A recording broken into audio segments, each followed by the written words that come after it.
Hey friends, David coming at you. Well, this is the second episode of Skills and Drills. I hope you're having a great week. I've just about recovered from my hunting trip, my ranch trip. Had a successful hunt, and I went after some aoudad and got a couple. So hopefully I can put together a few clips of that for you and check that out. That was rather epic. But right now what I'm going to bring to you is more on navigating the fretboard and playing by number. So what I'm going to do is, I was just playing there in the key of C, just something I threw together. But we're going to go over how to find the 1-4-5 just about anywhere on the fretboard. I'm going to use the C pattern, which is the C is the third on the third fret on the A string. And just got a whiteboard, a graphic that I'm going to narrate through for you. So hopefully that'll help you navigate and get around the fretboard and start playing and even start playing your own music. Let's see. First, we're going to take a look at a Bible verse. All right. So this verse is Colossians 3:16. It's a heavy-duty verse loaded with information. Let the message of Christ dwell among you richly as you teach and admonish one another with all wisdom through psalms, hymns, and songs from the Spirit, singing to God with gratitude in your hearts.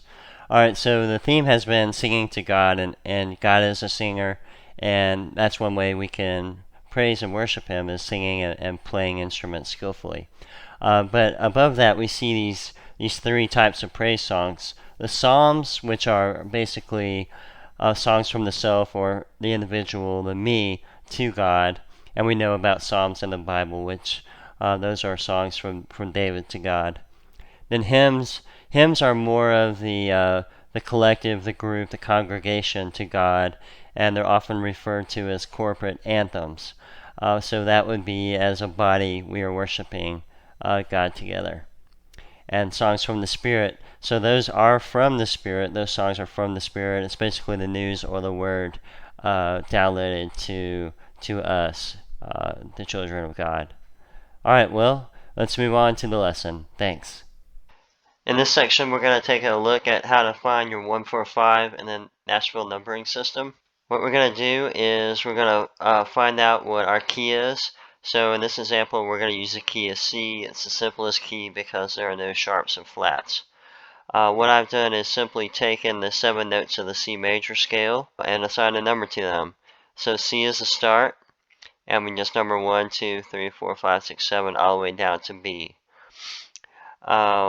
This graphic is going to focus on the 1-4-5, so I'll go ahead and highlight those.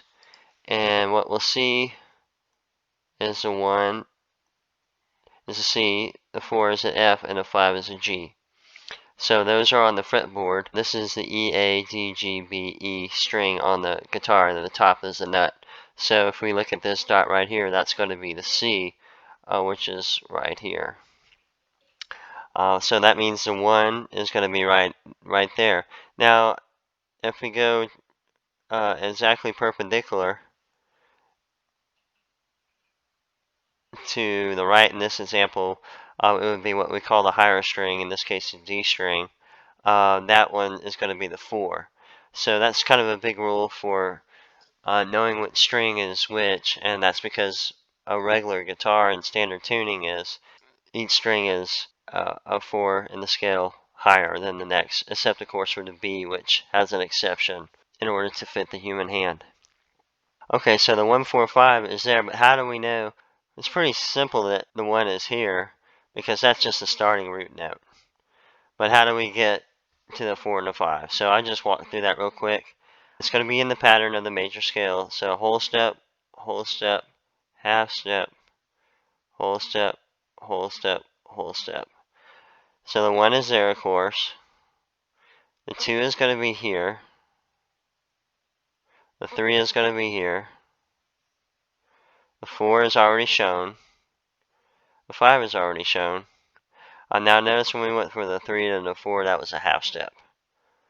The 5 is already shown. The 6 is another whole step there. And the 7 is another whole step, is there. So finally we get to the 8, or in reality the 1 again, which is right here. Alright, so all I did was I followed the whole, half, whole pattern until I started over again. and 8 equals 1 is a C. Like that. Alright, so now we understand the 1, the 4, and the 5. What I'm going to do is show you the octave, so that way you'll know you can do a 1, 4, 5 with different variations. So what I'll do is go here and show you the octave is almost like tic-tac-toe. So we have 1, 2, 3 in a row there, and 1, 2, 3 in a row there. That's going to be an octave. Likewise, if we wanted to do that with the 4, let's go ahead and turn it blue. Got the 4 to blue, and that's the F. So if I did a tic-tac-toe, 1, 2, 3, 1, 2, 3 there, that's also an F. Okay? Alright, now let's take a look at the 5. We're going to turn that green. Like that. And we'll see if we do the tic-tac-toe. We got 1, 2, 3, 1, 2, 3. And we know that right there, which is a G. It's the 3rd fret on the bottom E string. So isn't that fancy? So we just learned that when we go perpendicular higher, we can get to a 4 of that note. And when we go perpendicular lower, we get a 5 of that note. So experiment with this math. You'll see this all over again in everything from blues, rock, country, and Christian contemporary. Alright, well I hope that helps you find and understand the 1, 4, and the 5.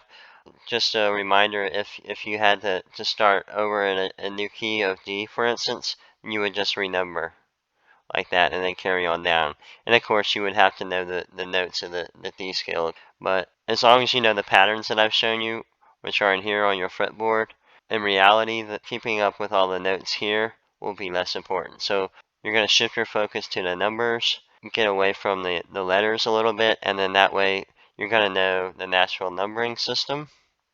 And that's going to help you communicate with other musicians and facilitate key changes quickly and on the spot.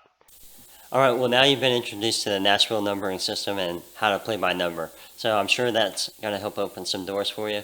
In the coming episodes, I'm going to be working with electric guitar players and giving them a system that will equip them to handle any key changes using reference anchor points on the fretboard.